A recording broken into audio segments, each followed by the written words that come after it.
তোমাকে এড়িয়ে যাওয়ার কারণ আর চিঠিতে লিখলাম না। ইতিমধ্যেই সব জেনে গেছো। চিঠিটা পাওয়ার পর জানি তুমি আমার লাশের পাশেই দাঁড়িয়ে আছো।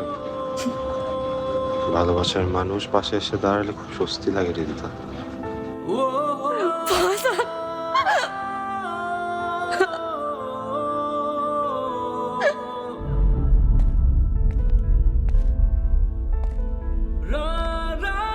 প্রত্যেক মানুষই দিন শেষে তার ঘরে ফেরে, তার প্রিয়জনের কাছে ফেরে।